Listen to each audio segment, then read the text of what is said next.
चांगल्या पद्धतीने कारवाई ही चालू आहे। विशेषतः ड्रग्सच्या बाबतीमध्ये माननीय मुख्यमंत्री मोदींनी देखील त्यांची भूमिका स्पष्ट केली आणि झिरो टॉलरन्स पॉलिसी ही आमची ड्रग्सच्या बाबतीमध्ये आहे आणि एकनाथ शिंदे साहेबांनी देखील या बाबतीत स्पष्ट सूचना केलेल्या आहेत। म्हणून मला वाटतं मागच्या वेळेस मी येऊन गेल्यानंतर देखील आज देखील गुन्हेगारी चालू आहे या बाबतीमध्ये बोलत असताना कुठेही मगाशी म्हटल्याप्रमाणे राजकीय बॅकग्राऊंडची जरी कोणी लोक असते ते गुन्हेगार आहेत, त्यांना गुन्हेगार म्हणूनच बघावं आणि त्यांच्यावर तशीच कडक कारवाई करावी।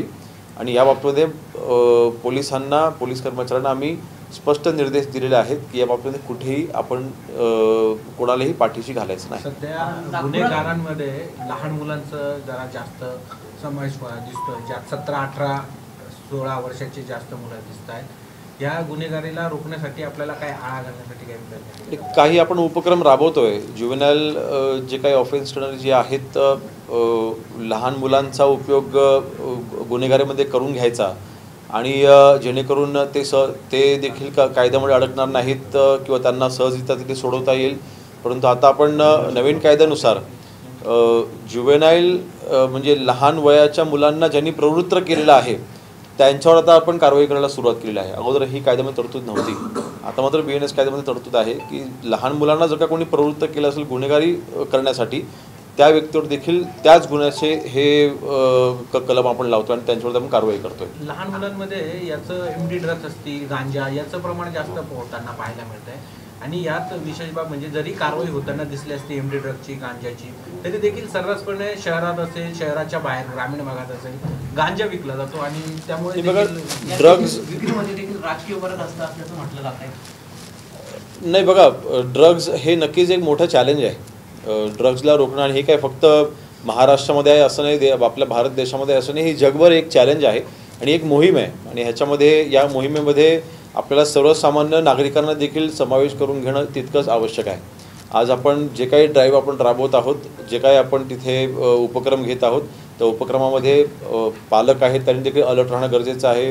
पोलिसांनी जेव्हा कारवाई केलेलं आहे त्यावेळेला एका पेडलरला जर का आपण धरलं तर त्याची साखळी शोधणं गरजेचं आहे। आम्ही असं निर्देश दिलेले आहेत की एकदा तुम्ही एखाद्या पेडलरला धरलं तिथे आपलं काम संपन्न, उलट तिकडे काम चालू होतं आणि त्याच अनुषंगाने आता काही आपला आता जो आढावा घेतो त्याच्यामध्ये लक्षात आलं की काही कारवाई आपण भिवंडीपर्यंत काही कनेक्शन गेलेत, काही कनेक्शन हे सोलापूरपर्यंत गेलेत, तिथल्या लोकांना आपण पकडलेलं आहे। काही सोलापूरमधल्या MIDC आपण काही लोकांना तिथे धरलेलं आहे। काही आपण तिथे ड्रग्सच्या म्हणजे औषधी कंपन्यांच्या फेक नावाने जे काही जिथे कंपन्या चालू होत्या तिथे ड्रग्सचं जिथे जे काही चुकीचं काम चालू होतं ते आपण थांबवलेलं आहे। म्हणून ड्रग्सच्या बाबतीमध्ये शेवटच्या त्या व्यक्तीपर्यंत पोचणं, जिथून सप्लाय होतो तिथपर्यंत पोचणं आणि ह्याला रोख घालणं हे एक नक्की चॅलेंज आहे, परंतु आपण त्याच्यावरती चांगलं काम करतोय।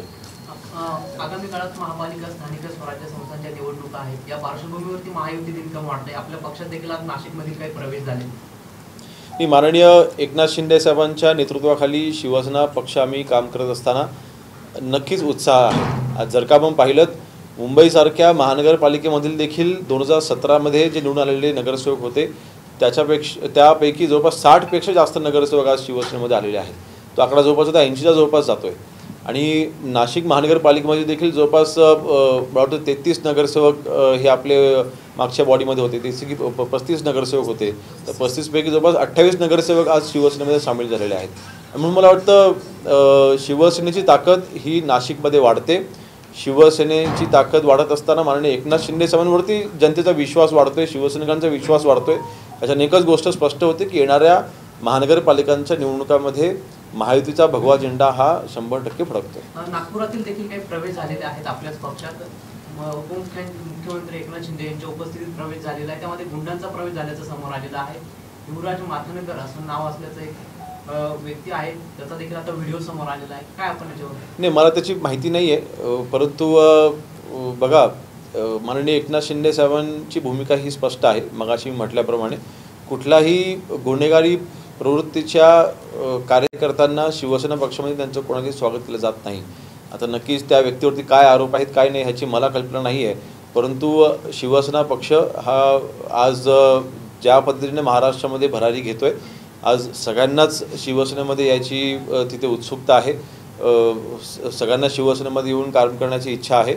असं होत असताना नक्कीच जी येत आहेत त्यांची चाचणी नक्कीच केली जाईल, परंतु माननीय एकनाथ शिंदे साहेबांचं ह्याच्याने जे कार्य आहे ते कार्यावरती कुठलेही प्रश्न निर्माण होत नाही. उलट आज ज्या पद्धतीने पक्षप्रवेश राज्यामध्ये शिवसेना पक्षात चालू आहेत, आजपर्यंत सर्वात जास्त पक्षप्रवेश ह्या शिवसेनेमध्ये होत आहेत.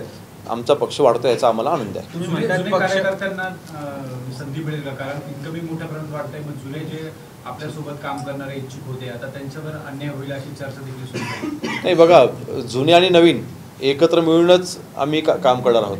कुठेही वाद होणार नाही.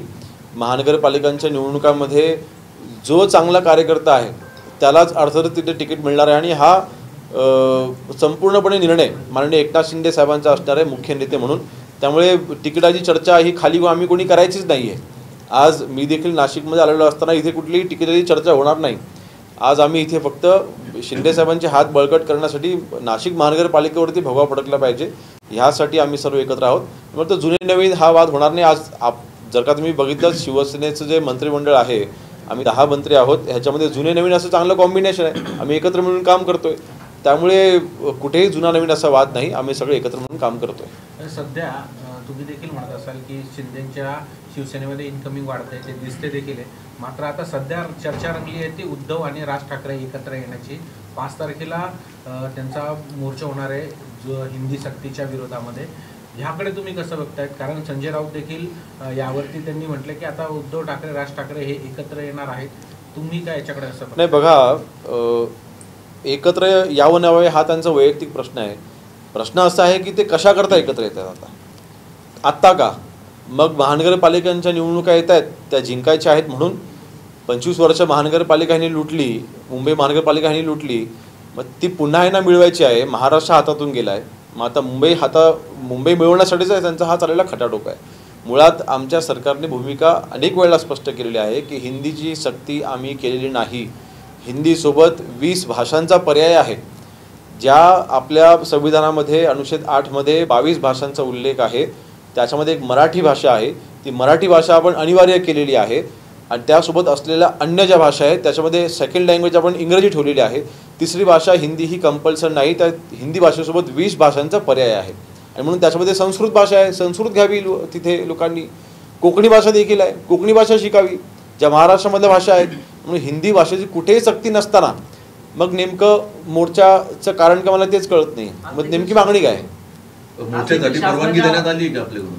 नाही, त्याच्यामध्ये परवानगी देत असताना सुप्रीम कोर्टाचे आणि माननीय हायकोर्टाचे जे काही निर्देश आहेत त्या निर्देशानुसार जे काही परवानगी असतात त्या दिल्या जातील. आज देखील हिंदी सक्ती विरोधात ठाकरे गटाकडनं GR जो आहे शासनाचा काढलेला त्याची होळी करण्यात आली. राज्यभरात आंदोलन नाही, मुळात GR जो आहे त्या GR मध्येच नमूद आहे की मराठी भाषा ही सक्तीची आहे, हिंदी भाषा ही सक्तीची नाही, हे GR मध्ये म्हटलेलं आहे.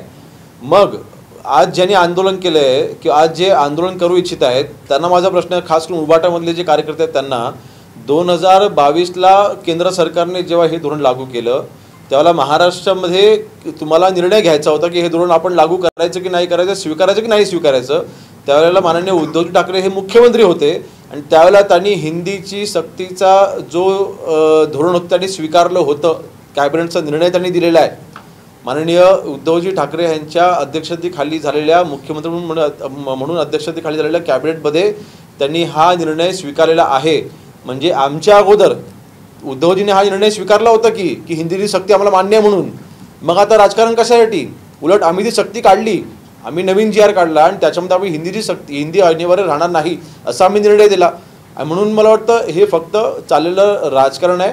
मराठी माणूस हा त्यांच्याकडनं लांब गेलेला आहे, तो पुन्हा जवळ आला पाहिजे ह्यासाठी त्यांचा चाललेला हा सगळा खटाटोप आहे. संजय राऊत देखील बोलले. संजय राऊतांचं म्हणणं आहे की देवेंद्र फडणवीस आणि एकनाथ शिंदे यांनी मिठाचा खडा टाकला आहे याच्यामध्ये राज ठाकरे आणि उद्धव ठाकरेंच्या याच्यामध्ये आणि ते प्रयत्न करते की त्यांची दोघांची युती किंवा एकत्र. बघा, संजयजी राऊत यांनी स्वतः असा मिठाचा खडा टाकला की शिवसेना भाजपची यांनी युती तोडली. मला त्या व्यक्तीने अशाबद्दल बोलू नये. 25 वर्ष चाललेली अतिशय चांगली युती त्या माणसामुळे तुटली आणि आज ते काँग्रेस आणि राष्ट्रवादीसोबत जाऊन बसलेले आहेत. मुळात जे शिवसेनेचा कधी विचारच नव्हता. वंदनीय बाळासाहेब जर का आज असते तर चपलेने मारलं असतं. म्हणून मला वाटतं अशा व्यक्तींच्या ह्या मिठाच्या खड्याने ह्या सगळ्या गोष्टीवरनं जास्त काही बोलण्यापेक्षा तुम्ही काय केलेलं आहे जरा आरशामध्ये आपण पाहिलं पाहिजे. आणि म्हणून मला वाटतं आज आमची महायुती आहे ती अभेद्य आहे, आमची महायुती चांगली बळकट आहे. कोकणातला एक प्रश्न होता. काल भरत गोगावले यांनी एक बैठक होती पक्षाची आपल्या, त्यात एक वक्तव्य केलं की नारायण राणे सहजासहजी एवढे वरती गेलेले नाहीत, त्यांनी मारामाऱ्या केलेल्या आहेत, जेलला गेलेले आहेत, खून केलेले आहेत, असं एक वक्तव्य त्यांचं भाषण दरम्यानचं. त्यांचं म्हणण्याचा कदाचित अर्थ असा असेल की विरोधकांच्या विचारांचा खून केलेला आहे. आणि म्हणून मला वाटतं भरत शेठ आमचे अतिशय भोळे आहेत, त्यांच्या प्रत्येक वक्तव्याला आपण तशा पद्धतीने घ्यायचं कारण नाही. आणि त्यांचं पोटात एक आणि ओठात एक त्यांचा स्वभाव नाही.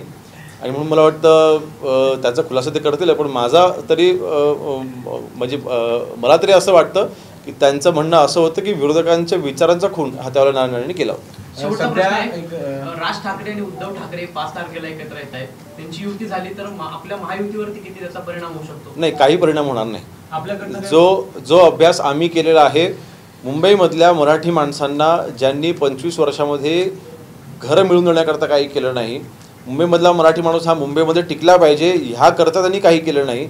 मुख्यमंत्री 2.5 वर्ष होते, त्यावेळेला त्यांना निर्णय घेऊन मुंबईमधून बाहेर गेलेल्या मराठी माणसाला पुन्हा मुंबईमध्ये आणण्याकरता त्यांना प्रयत्न करता आले आणि ते देखील केले नाहीत. म्हणून अशा व्यक्तींना ज्यांनी मुंबईच्या निवडणुकीच्या तोंडावरती फक्त मराठी या भाषेचं फक्त राजकारण केलं, मराठी माणसाचा फक्त उपयोग करून घेतला, अशा लोकांना जनता स्वीकारणार नाही. माननीय एकनाथ शिंदे साहेबांनी गृहनिर्माण मंत्रिपदाचा कारभार स्वीकारल्यानंतर त्यांचं पहिलं वाक्य आहे की मला मुंबईमधून बाहेर गेलेला मराठी माणूस पुन्हा मुंबईत आणायचं आहे, म्हाडाची घरं आम्हाला त्यांच्याकडे उभी करायची आहेत. आमची मानसिकता ही मराठी माणसांना मदतीची आहे, त्यामुळे जनता ही आमच्यासोबत राहील. दोघं ठाकरे बंधू एकत्र येऊ नये यासाठी महायुती करणं प्रयत्न सुरू आहे अशी देखील विरोधकांकडून. बघा, एकत्र येऊ नये ह्यासाठी आम्ही काय प्रयत्न करणार, निर्णय हा शेवटी त्यांचा आहे. आणि म्हणून मी देखील वैयक्तिक ह्या अगोदर म्हटलेलं आहे की माननीय राजसाहेब ठाकरे हे महायुतीसोबत यावेत ही आमची इच्छा आहे. परंतु त्यांना हा निर्णय शेवटी त्यांचा वैयक्तिक निर्णय आहे, त्यांचा पक्षाचा निर्णय तो आहे, त्यामुळे त्यांचा निर्णय ते घेतील. पण मला वाटतं आज त्या दोघांनी एकत्र येण्यामुळे महायुतीवर